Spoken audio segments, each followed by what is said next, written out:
how's it going?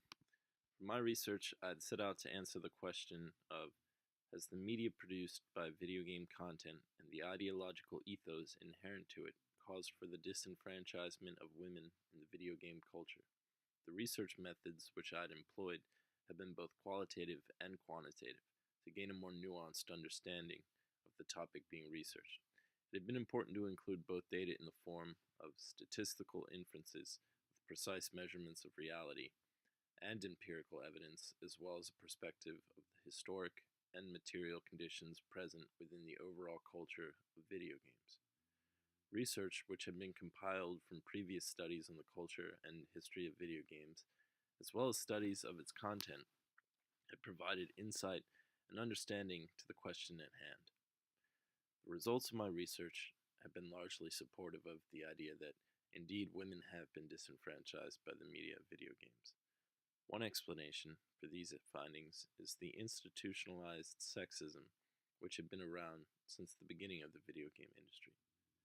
The issue of institutionalized sexism is not new. It exists in many professional arenas. Early observations of female professionals in male-dominated environments indicated that women align their behavior with either normative gender standards or masculinized norms to succeed in unwelcoming settings. Similar patterns exist within the video game industry when female professionals encounter unsupportive environments. Institutionalized sexism has led to there being less female game developers and content creators. Only 3% of women were game developers or content creators, according to press reports in the late 1980s. The lack of female content creators has been evident with the lack of female characters represented in the content of the video game media.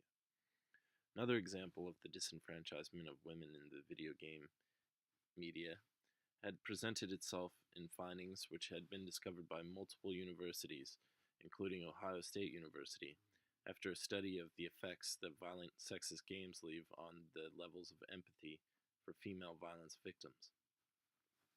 The study had found through slope analysis that men, high school students, who had played violent sexist video games like Grand Theft Auto were less likely to empathize with female violence victims, further disenfranchising them from the video game culture.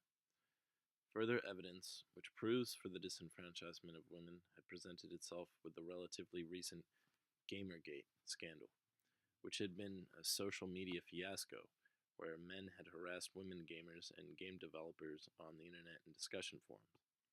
All of this had stemmed from the disagreement of old patriarchal men in the video game industry who disagree with video game content being analyzed and would argue for a more technical approach when it came to analyzing or reviewing video games.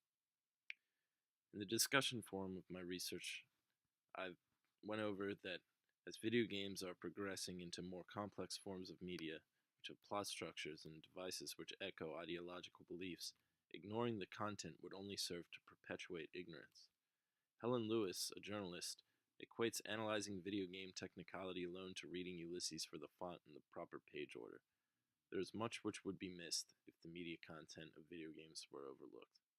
And these desires of the old ideological hypermasculine gamers also provide for evidence for the disenfranchisement of women, as their opposition to content analysis and feminist critique could more than likely be fueled by their knowledge of the hegemony which has existed within the media content and culture, and their longings to preserve their perceived sense of cultural authority and identity.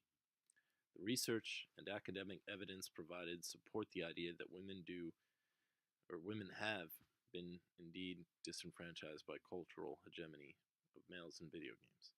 However, this hegemony may not last long, as less and less gamers are identifying with the old norm of masculinity, and feminist scholars have been and will continue critiquing the inequalities associated in the video game industry and culture. Overall, I'm satisfied with the research that I've done, and I've found that with enough databases, you can pretty much answer any questions you set out to answer. I hope everybody enjoyed listening to my research presentation, and hope hope everybody has a good end of their semester. Thank you.